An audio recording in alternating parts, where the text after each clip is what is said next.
একটি মাঠ, যে মাঠে রাতে গেলে মানুষ ভোরে ফেরে না, আর একটি বেল গাছ, যার গায়ে কান দিলে ভেতর থেকে শোনা যায় কারোর নামের ডাক, আপনার নিজের নামের ডাক।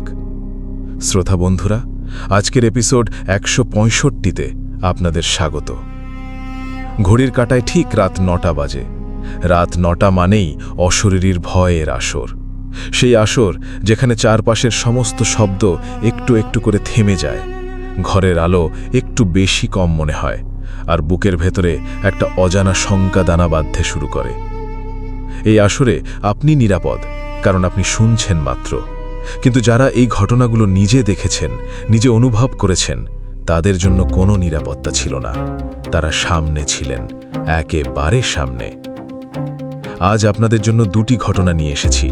দুটি ঘটনাই ভারতের দুটি আলাদা জায়গায় ঘটে গেছে। দুটি ঘটনাই সাম্প্রতিক। দুটি ঘটনাই এমন যা শোনার পরে ঘরের কোণে তাকাতে ইচ্ছে করবে না। তাহলে সময় নষ্ট না করে শুরু করা যাক। ঘটনা শুরুর আগে আপনাদের কাছে আমার ছোট্ট একটি অনুরোধ।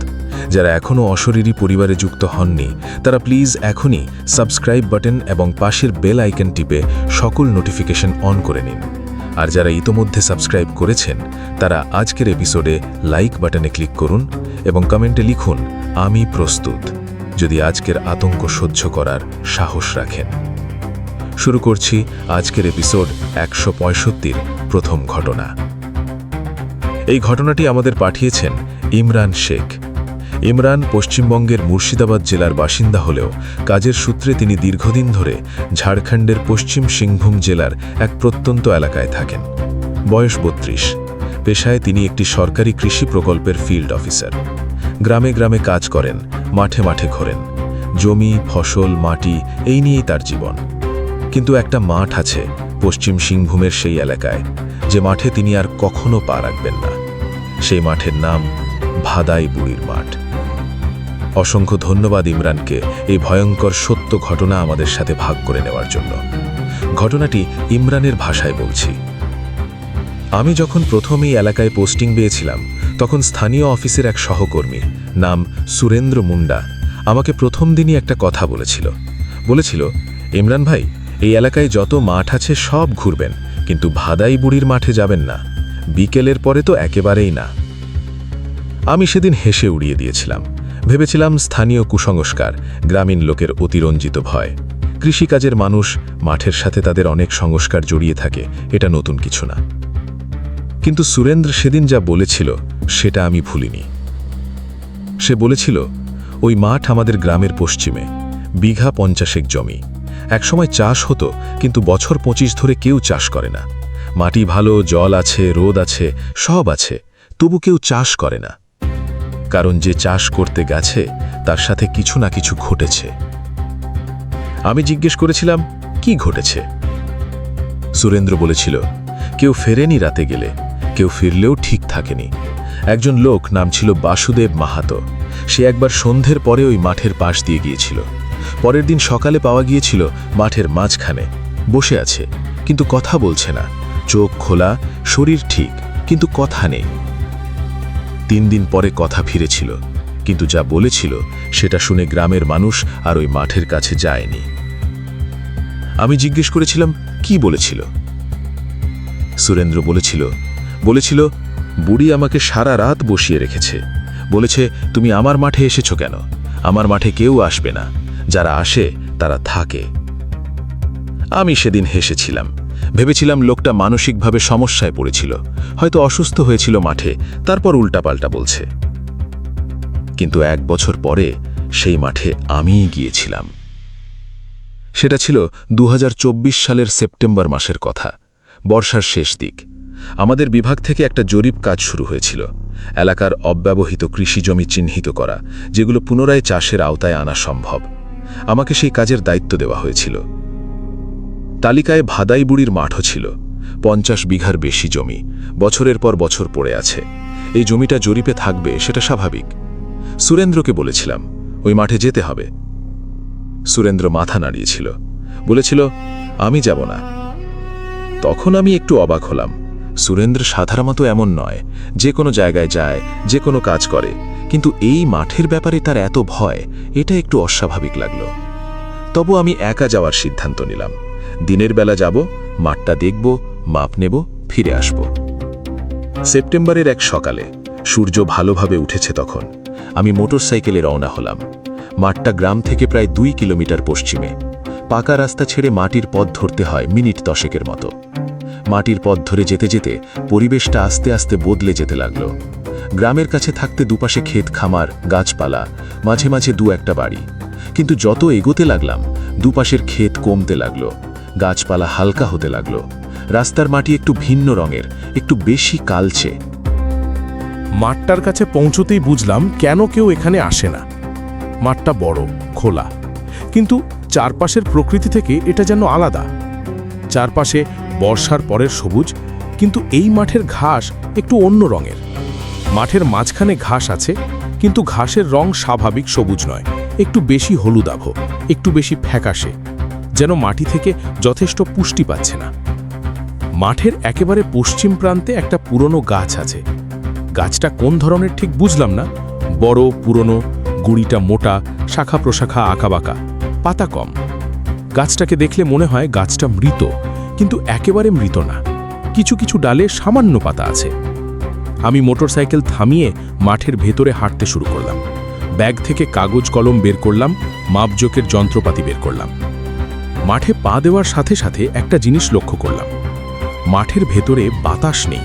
মানে বাইরে সেপ্টেম্বরের মৃদু বাতাস ছিল, কিন্তু মাঠের ভেতরে ঢুকতেই বাতাস থেমে গেল, একেবারে থেমে গেল। এটা স্বাভাবিকভাবে হতে পারে, মাঠের চারপাশে গাছপালা থাকলে বাতাস আটকে যায়, কিন্তু এই মাঠে চারপাশে বিশেষ গাছপালা নেই, তবু বাতাস নেই। আমি সেটা মাথায় রেখে হাঁটতে থাকলাম। মাঠের মাঝামাঝি পৌঁছতে একটা জিনিস দেখলাম যা আগে খেয়াল করিনি।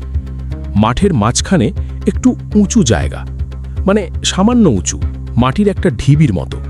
ব্যাস হবে হয়তো 10 ফুট, উচ্চতায় বেশি না, হয়তো 2 ফুট।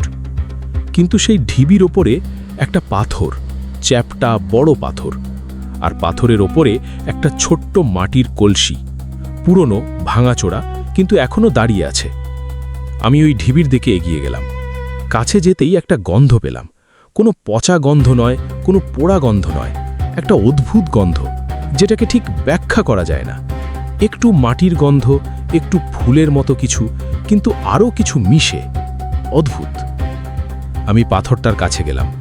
পাথরের ওপরে কিছু লাল দাগ, পুরনো, রোদে বিবর্ণ হয়ে গেছে, হয়তো সিঁদুর, হয়তো আরও কিছু। মাটির কলসিটা দেখলাম, ভেতরে কি আছে জানি না। আমি হাত বাড়াতে গিয়ে থেমে গেলাম।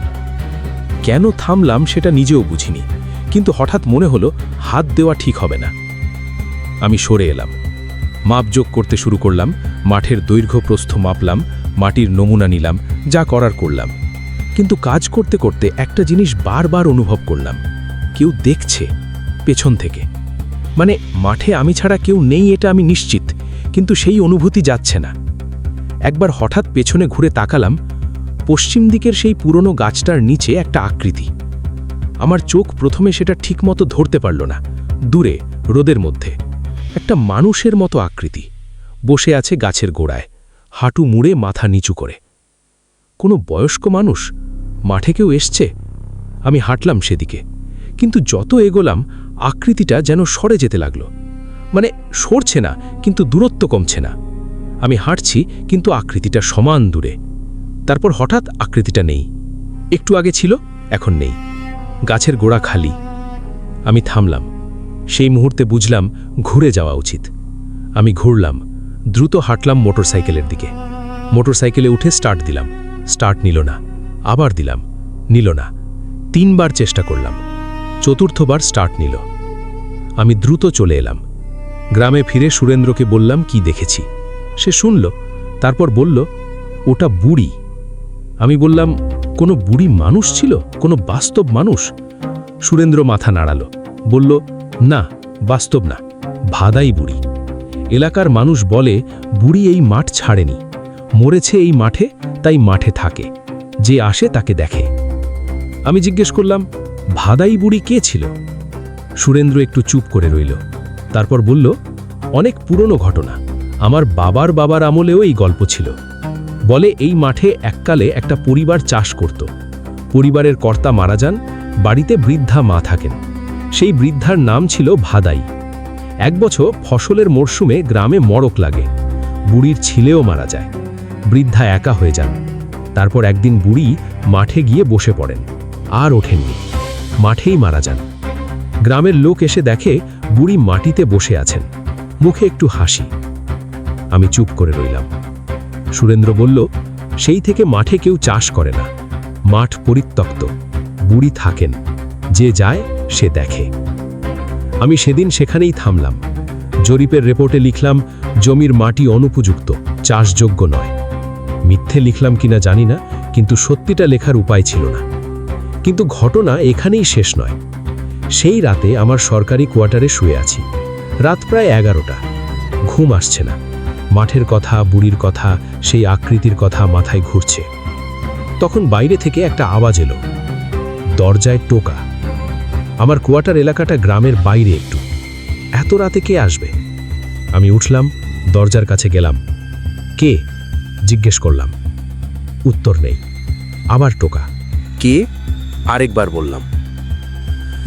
এবার একটা গলার আওয়াজ, বৃদ্ধ মহিলার গলা, বাংলায় নয়, হিন্দিতে, স্থানীয় উপভাষায়। বলল, দরজা খোলো। আমি থমকে গেলাম। এত রাতে বৃদ্ধ মহিলা এই এলাকায়? আমি দরজা খুলিনি। জিজ্ঞেস করলাম, কে আপনি? উত্তর এলো না। কিছুক্ষণ অপেক্ষা করলাম, আর কোনো আওয়াজ নেই।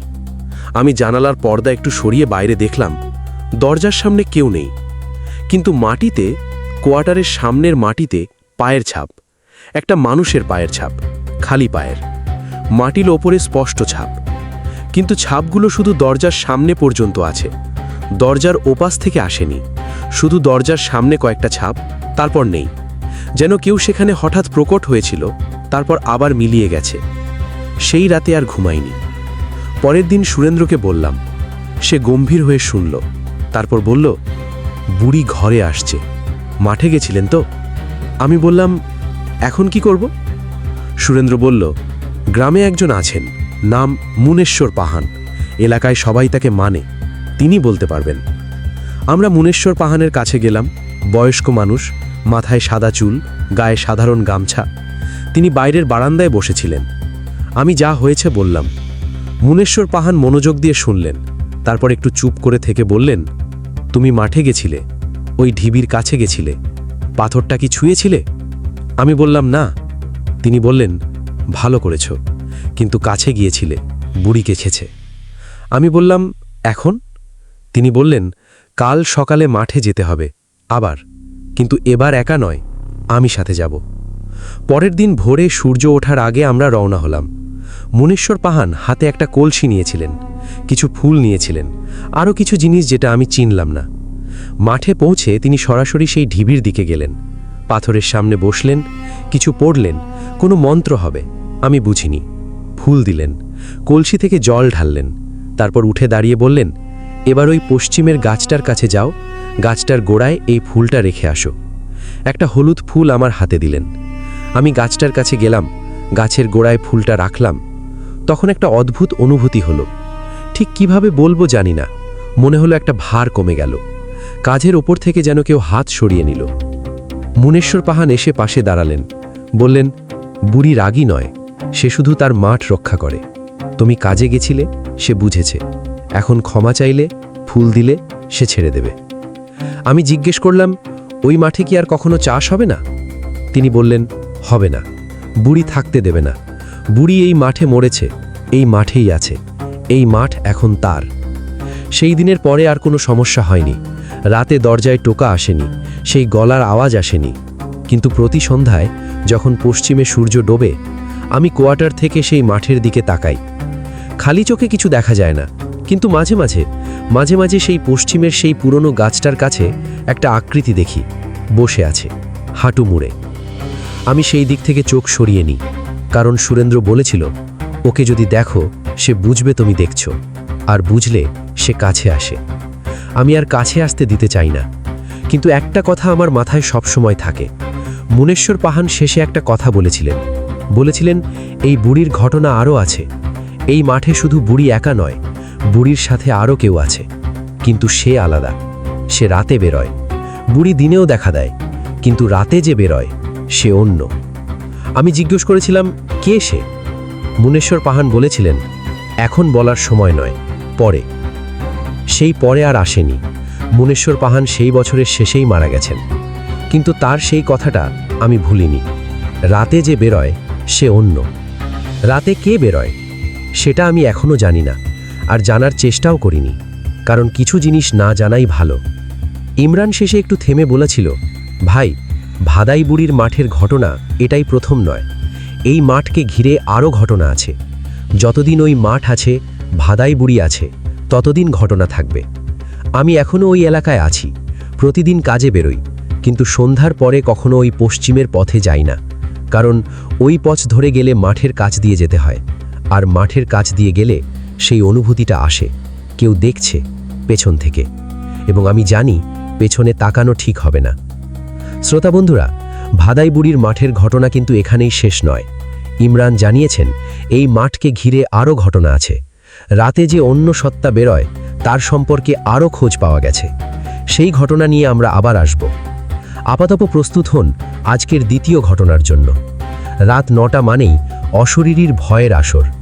এখানে গল্প নয়, ঘটনা শোনানো হয়। প্রথম ঘটনাটি কেমন লাগলো অবশ্যই কমেন্ট বক্সে জানাবেন।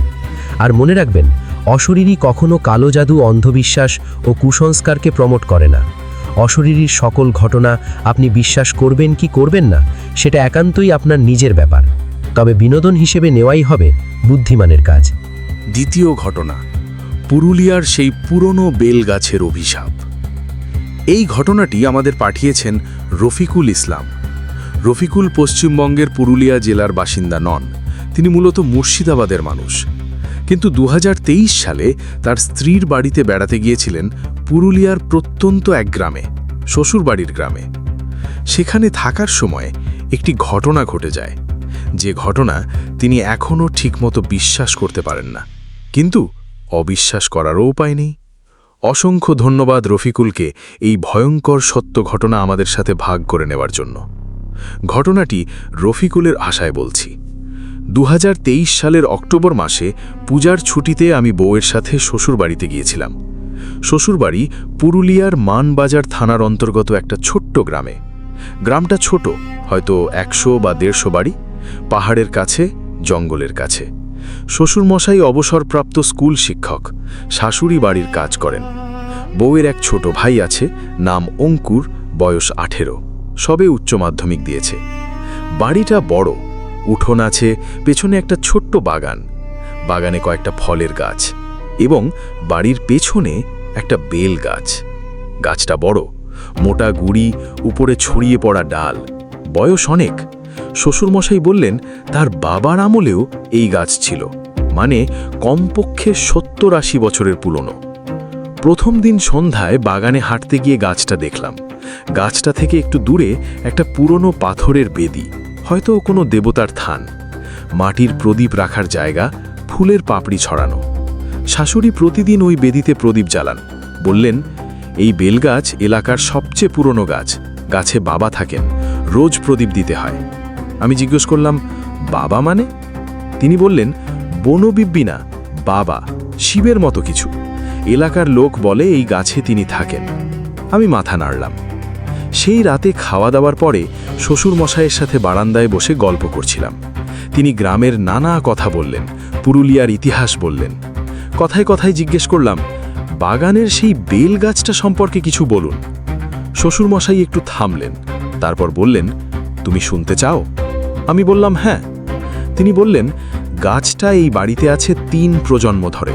আমার ঠাকুরদা যখন এই বাড়ি বানিয়েছিলেন তখন গাছটা ছিল, মানে গাছটা বাড়ির আগে থেকেই ছিল, তারপর বাড়ি হয়েছে, গাছ থেকে গেছে। আমি বললাম, গাছটা এত পুরনো তো, কিছু ঘটনা আছে? শ্বশুরমশাই চুপ করে রইলেন একটু, তারপর বললেন, আছে, কিন্তু রাতে বলা ঠিক না। আমি বললাম, তাহলে কাল বলবেন। পরের দিন বিকেলে শ্বশুরমশাই বললেন। তিনি বললেন, প্রথম ঘটনা আমার ছোটবেলার। আমার বয়স তখন 12-13 হবে। আমাদের পাড়ার একটা ছেলে, নাম ছিল কার্তিক, সে একদিন বিকেলে এই গাছে উঠেছিল বেল পাড়তে। তারপর উপরে উঠেছিল, কিন্তু নামেনি। আমরা ডাকলাম, জবাব দিল না। উপরে তাকালাম, কার্তিক গাছের উপরে বসে আছে, একটা ডালে পা ঝুলিয়ে, কিন্তু নিচে দেখছে না। চোখ খোলা, কিন্তু কোথায় তাকিয়ে আছে বোঝা যাচ্ছে না। তারপর কার্তিকের বাবা আসলেন, ডাকলেন, কোনো সাড়া নেই। গাছে উঠলেন, কার্তিকের হাত ধরে নামালেন। নামানোর পরে দেখা গেল কার্তিক ভালোই আছে, হাঁটছে, দাঁড়াচ্ছে, কিন্তু কথা বলছে না। সেদিন সন্ধে পর্যন্ত কথা বলল না। তারপর সন্ধ্যায় হঠাৎ কথা বলল, কিন্তু অদ্ভুত কথা বলল গাছে একজন আছেন। বললেন বেল নিতে হলে আগে জিজ্ঞেস করতে হবে, না জিজ্ঞেস করে নিলে থেকে যেতে হবে। আমি বললাম, থেকে যেতে হবে মানে? শ্বশুরমশাই বললেন, মানে বুঝলে না, গাছ থেকে আর নামতে পারবে না। আমি চুপ করে রইলাম। তিনি বলতে থাকলেন, সেই থেকে এই গাছে কেউ উঠতে পারে না। বেল পাড়তে হলে নিচে থেকে ডাল নাড়িয়ে পাড়তে হয়, উপরে উঠে নয়। আর বেল নেওয়ার আগে একটু বলতে হয়, অনুমতি নিয়ে নিচ্ছি। শাশুড়ি এটা মানেন, তাই রোজ প্রদীপ দেন। আমি বললাম, আর কোনো ঘটনা? তিনি বললেন, আছে, আমার ছোটবেলার পরেও ঘটনা আছে, কিন্তু সবচেয়ে বড় ঘটনাটা হয়েছে বছর 10 আগে। আমি অপেক্ষা করলাম। তিনি বললেন, বছর 10 আগে আমাদের গ্রামে কিছু লোক এসেছিল, বাইরের লোক। বলল ওরা কোনো সরকারি প্রকল্পে কাজ করছে, গ্রামের কিছু পুরনো গাছ কাটতে হবে রাস্তা বানানোর জন্য। তারপর তারা আমাদের এই বেল গাছটাও কাটার তালিকায় ধরেছিল। আমি আপত্তি করেছিলাম, গ্রামের লোকেরা আপত্তি করেছিল, কিন্তু ওরা শুনল না। বলল সরকারি অনুমতি আছে। তারপর কাটার চেষ্টা করল। একটা লোক কুড়াল নিয়ে গাছের গোড়ায় মারল, প্রথম কোপ। তিনি থামলেন। আমি বললাম, কি হলো?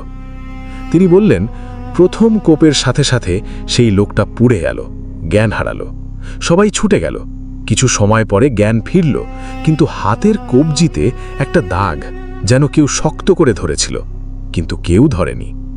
তারপর তারা আর কাটেনি, চলে গেছে। সেই থেকে কেউ আর আসেনি। আমি বললাম, গাছে কি আছে আসলে? শ্বশুরমশাই বললেন, জানি না, তবে আমার বাবা বলতেন এই গাছে একটা উপস্থিতি আছে। দেখা যায় না, কিন্তু অনুভব করা যায়। রাতে গাছের কাছে গেলে একটা অনুভূতি হয়, আর গাছের গায়ে কান দিলে। তিনি থামলেন। আমি বললাম, কি? কান দিলে মাঝে মাঝে একটা আওয়াজ শোনা যায় ভেতর থেকে, একটা নামের ডাক, কিন্তু সেই নামটা, যার নাম, সে যদি কাছে থাকে তাকে ডাকে, নাম ধরে ডাকে। আমার গা একটু ছমছম করল। বললাম, আপনার নাম ডেকেছে? তিনি একটু হাসলেন, বললেন, না, আমি কান দিই না, দেওয়া ঠিক না। আমি সেদিন ব্যাপারটা মনে রাখলাম, কিন্তু বিশ্বাস করিনি। মনে হয়েছিল পুরনো গাছকে ঘিরে গ্রামীণ কুসংস্কার, প্রতিটা পুরনো গাছকে ঘিরে এরকম গল্প থাকে। কিন্তু 2 রাত পরে যা হলো, সেটা আমার সেই বিশ্বাসকে ভেঙে দিয়েছিল। পুজোর 3য় দিন রাত 10টা হবে, সবাই শুয়ে পড়েছে, আমি একটু জেগে আছি, কোনো কারণ নেই, ঘুম আসছিল না। শুয়ে শুয়ে ভাবছিলাম নানা কিছু। তখন হঠাৎ মনে হলো, গাছটা পরীক্ষা করে দেখি। শ্বশুরমশাই বলেছিলেন কান দিলে নামের ডাক শোনা যায়। এটা কি সত্যি নাকি গল্প মাত্র? আমার মনের মধ্যে একটা যুক্তিবাদী অংশ বলছিল, গাছে কান দিলে কিছু হয় না, গাছের ভেতরে রস চলাচলের শব্দ হয়, বাতাসে ডাল কাঁপলে শব্দ হয়, পোকামাকড় থাকলে শব্দ হয়, এটা সব। আমি উঠলাম, নিঃশব্দে ঘর থেকে বেরোলাম, বাগানের দিকে গেলাম। রাত 10টার পরে গ্রামে অন্ধকার, বিদ্যুৎ আছে, কিন্তু বেশিরভাগ বাড়ির আলো নেভা। বাইরে একটু চাঁদের আলো, সেই আলোয় বাগান। বিল গাছটা চাঁদের আলোয় অন্যরকম লাগছে। দিনে যেটা সাধারণ গাছ লাগে, রাতে সেটা অন্যরকম। ডালগুলো আঁকামাকা, পাতার ছায়া মাটিতে পড়ছে। আমি গাছের কাছে গেলাম। গাছের গুড়িটা বড়, 2 জন মিলে ধরলেও পুরো গোলাকার হবে না। আমি গাছের কাছে দাঁড়ালাম, একটু থাকলাম। তারপর যুক্তিবাদী মন বলছিল কিছু হবে না, গাছের গায়ে কান দিলাম। প্রথমে কিছু শুনলাম না। গাছের ভেতরে একটা মৃদু শব্দ আছে, কাঠের ভেতরে রসের শব্দ হয়তো, বাইরের বাতাসে ডালে একটু নড়াচড়া। আমি আরও মনোযোগ দিলাম। তখন শুনলাম, প্রথমে খুব মৃদু, প্রায় শুনতে পাচ্ছিলাম না, কিন্তু আরও মনোযোগ দিলাম। একটা শব্দ, স্পষ্ট, গাছের ভেতর থেকে, রফিকুল, আমার নাম। আমি গাছ থেকে সরে গেলাম এক লাফে। হৃৎপিণ্ড যেন বুকে ভেতরে লাফ মারল। আমি দাঁড়িয়ে রইলাম, গাছের দিকে তাকিয়ে। গাছ নিশ্চল, কোনো অস্বাভাবিকতা নেই। রাতের বাতাসে একটু নড়ছে। আমি নিজেকে বললাম, ভুল শুনেছি।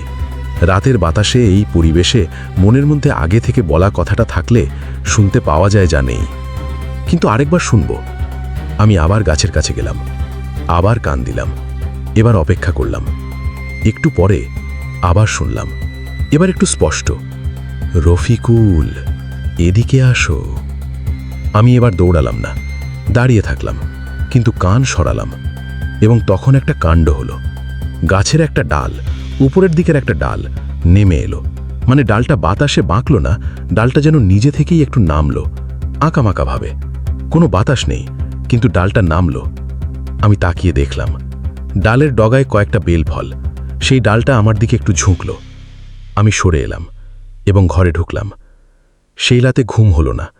বিছানায় শুয়ে ভাবছিলাম, নিজের নাম শুনেছি গাছ থেকে, এটা কি সত্যি নাকি আমার মনের ভুল? কিন্তু সেই ডালটা কেন নামলো? পরের দিন সকালে শ্বশুরমশাইকে সব বললাম। তিনি চুপ করে শুনলেন, তারপর একটু গম্ভীর হলেন। বললেন, তুমি কান দিয়েছিলে? আমি বললাম, হ্যাঁ দিয়েছিলাম। তিনি বললেন, আমি বলেছিলাম কান না দিতে। আমি বললাম, হ্যাঁ বলেছিলেন, কিন্তু বিশ্বাস হচ্ছিল না। তিনি বললেন, এখন বিশ্বাস হয়েছে? আমি কিছু বললাম না। তিনি বললেন, নাম শুনলে সাড়া দেওয়া উচিত নয়, কাছে গিয়ে ডাক দেওয়া উচিত নয়। সাড়া দিলে, কাছে গেলে সে বুঝবে তুমি এসেছো, তারপর যা চায় তাই করবে। আমি বললাম, কি চায়? তিনি বললেন, সঙ্গ চায়। এই গাছে যে আছে সে একা, সে চায় কেউ থাকুক। আমি বললাম, থাকুক মানে? তিনি একটু থেমে বললেন, কার্তিকের ঘটনা বলেছিলাম, গাছ থেকে নামতো না যদি বাবা না নামাতেন, সে থেকেই যেত এই গাছে। আমি চুপ করে থাকলাম। তিনি বললেন, তুমি কান দিয়েছ, নাম শুনেছ, কিন্তু সরে এসেছ, ভালো করেছ, কিন্তু সাবধান থেকো, আজ রাতে বাগানে যাবে না। আমি গেলাম না, কিন্তু রাতে শোয়ার পরে কানে আসলো সেই আওয়াজ, আমার ঘরের ভেতরে, জানালার কাছ থেকে, রফিকুল, রফিকুল। আমি চোখ বন্ধ রাখলাম, সাড়া দিলাম না, কান পেতে রইলাম না। কিছুক্ষণ পরে আওয়াজ থামল। পরের দিন ফিরে আসার দিন, ট্রেনে বসে ভাবছিলাম। বউকে বললাম সব। সে বলল, তুমি কান দিয়েছিলে? আমি ছোটবেলায় একবার কান দিয়েছিলাম, বাবা দেখে ফেলেছিলেন, অনেক বকা দিয়েছিলেন। আমি বললাম, তুমি কিছু শুনেছিলে? সে একটু চুপ করে থাকলো, তারপর বলল, হ্যাঁ, কিন্তু আমি নিজের নাম শুনিনি, একটা কান্নার মতো আওয়াজ শুনেছিলাম। কান্না? হ্যাঁ, যেন কেউ অনেক দিন একা আছে, অনেক দিন কেউ সঙ্গ দেয়নি, তাই কাঁদছে। আমি কিছু বললাম না। বউ বলল, বাবা বলেন এই গাছে অনেক আগে কেউ একটা মানত করেছিল, কিন্তু মানত পূরণ করেনি, তাই সে আটকে গেছে, যেতে পারছে না। আমি বললাম, কে আটকে গেছে? সে বলল, জানি না, কিন্তু গাছের কাছে গেলে অনুভব করা যায়। আমরা মুর্শিদাবাদ ফিরে এলাম। পরের দিন রাতে আমার ঘরে শোয়ার পরে আবার সেই আওয়াজ, রফিকুল। এবার মুর্শিদাবাদে, আমার নিজের বাড়িতে। আমি চোখ বন্ধ রেখে কলেমা পড়লাম। আওয়াজটা চলতে থাকলো কিছুক্ষণ, তারপর থামল। পরের অমাবস্যার রাতে আবার এলো। তারপর থেকে প্রতি অমাবস্যায়। আমি একজনের পরামর্শ নিলাম। শ্বশুরমশাইকে ফোন করলাম। তিনি বললেন, গাছ থেকে দূরে সরে এসেছ, কিন্তু নাম শুনেছ, সে তোমার পরিচয় পেয়েছে, তাই মাঝে মাঝে ডাকে, কিন্তু ঘরে আসতে পারে না, শুধু ডাকতে পারে। আমি বললাম, এখন কি করব? তিনি বললেন, প্রতি শুক্রবার ঘরে একটু আগরবাতি জ্বালাও, আর যখনই ওই ডাক শুনবে সাড়া দেবে না, কান বন্ধ রাখবে। আমি সেটা করছি। অমাবস্যার রাতে এখনো মাঝে মাঝে সেই আওয়াজ আসে, আমার নাম ধরে ডাকে, কিন্তু আমি সাড়া দিই না, কারণ শ্বশুরমশাইয়ের কথা মনে আছে, সাড়া দিলে সে বুঝবে তুমি এসেছ। আমি আসিনি, এখনো আসিনি। কিন্তু একটা কথা মনে হয়, সে একা, বহু বছর ধরে একা, সেই পুরনো বেলগাছে। মানত যে করেছিল সে রাখেনি, তাই সে আটকে আছে, যেতে পারছে না। আমি যেতে পারি না তার কাছে, কারণ গেলে আর আসতে পারবো না। কিন্তু মাঝে মাঝে সেই কান্নার কথা মনে হয়, যে কান্না বউ শুনেছিল। একা থাকার কান্না। সে কান্না আমি মনে রাখতে চাই না, কারণ মনে রাখলে সেই আওয়াজ শুনলে সাড়া দিতে ইচ্ছে করে, আর সাড়া দেওয়া চলবে না। রফিকুল শেষে বলেছিল, ভাই, পুরুলিয়ার সেই গ্রামে আর যাইনি। শ্বশুরবাড়িতে বউকে পাঠাই, আমি যাই না, কারণ ওই গাছের কাছে গেলে আবার কান দিতে ইচ্ছে করবে, আবার নাম শুনতে ইচ্ছে করবে, আর সেই ইচ্ছের টানে একবার গেলে যদি না ফিরতে পারি, সেই ভয়টা আমার সবসময় আছে। কারণ কার্তিক নামেনি নিজে থেটে, বাবা নামিয়েছিলেন। আমার পেছনে সেদিন কেউ ছিল না। শ্রোতাবন্ধুরা, আজকের এপিসোড 165-র দুটি ঘটনা এখানেই শেষ করলাম। পশ্চিম সিংভূমের সেই ভাদাই বুড়ির মাঠ, যে মাঠে এখনও বসে আছেন সেই বৃদ্ধা, পশ্চিমের পুরনো গাছের নিচে হাঁটু মুড়ে, সেই মাঠ আজও পড়ে আছে। কেউ চাষ করে না, কেউ যায় না, আর সন্ধ্যার পরে কেউ পশ্চিমের পথে হাঁটে না, কারণ সেই পথ ওই মাঠের পাশ দিয়ে গেছে। আর মাঠের পাশ দিয়ে গেলে যদি কারো মনে হয় পেছনে তাকায়, তাহলে সে দেখবে সেই আকৃতি বসে আছে মাথা নিচু। আর পুরুলিয়ার সেই পুরনো বেলগাছ, যার গায়ে কান দিলে ভেতর থেকে ভেসে আসে আপনার নামের ডাক, সেই গাছ আজও দাঁড়িয়ে আছে। শাশুড়ি রোজ প্রদীপ জ্বালান, কিন্তু প্রদীপ জ্বালালেই সব শান্ত হয় না, কারণ যে আছে সে একা। একা থাকার যন্ত্রণা প্রদীপে মেটে না। এই দুটি ঘটনা আমাদের মনে করিয়ে দেয় যে জায়গা বহু বছর ধরে পড়ে আছে পরিত্যক্ত, সেই জায়গায় একটা কারণ আছে, আর সেই কারণ না জেনে ঢুকে পড়া বিপজ্জনক। ভাদাই বুড়ির মাঠে চাষ হয় না, কারণ আছে। বেলগাছে কান দেওয়া নিষেধ, কারণ আছে। কিছু নিষেধ আছে, কিছু সতর্কবার্তা আছে, যেগুলো পুরুষানুক্রমে বলা হয়েছে, সেগুলো না মেনে চলার ফল ভালো হয় না। যদি এরকম কোনো অভিজ্ঞতা আপনার বা আপনার পরিচিত কারোর জীবনে ঘটে থাকে, তাহলে আমাদের সাথে শেয়ার করতে পারেন। আমাদের ইমেল অশরীরী@gmail.com। আপনার পরিচয় সম্পূর্ণ গোপন রাখার প্রতিশ্রুতি দিচ্ছি। আজকের এপিসোড কেমন লাগলো কমেন্ট বক্সে জানাতে ভুলবেন না। লাইক দিন, আপনার প্রিয়জনের সাথে শেয়ার করুন। যারা এখনও সাবস্ক্রাইব করেননি, প্লিজ এখনই সাবস্ক্রাইব করুন এবং বেল আইকন অন করুন, যেন পরের এপিসোড প্রকাশ হবার সাথে সাথে নোটিফিকেশন পান। মনে রাখবেন, রাত 9টা মানেই অশরীরীর ভয়ের আসর। এই আসর থেকে বের হওয়ার পথ নেই, কারণ ভয় যতক্ষণ আছে, অশরীরী ততক্ষণ আছে। অন্ধকার যতক্ষণ থাকবে, এই আসর চলতে থাকবে। আগামী নতুন এপিসোডে সম্পূর্ণ নতুন ভয়ঙ্কর সত্য ঘটনা নিয়ে হাজির হব। সে পর্যন্ত ভালো থাকুন, সুস্থ থাকুন, সুন্দর থাকুন, নিরাপদে থাকুন। পুরনো মাঠে একা যাবেন না, পুরনো গাছে কান দেবেন না, আর কেউ যদি গভীর রাতে আপনার নাম ধরে ডাকে, আর সেই ডাক কোনো পরিচিত গলার নয়, সাড়া দেবেন না। কারণ যারা ডাকে তারা সঙ্গ চায়, আর তাদের সঙ্গে গেলে ফেরা হয় না। শুভরাত্রি।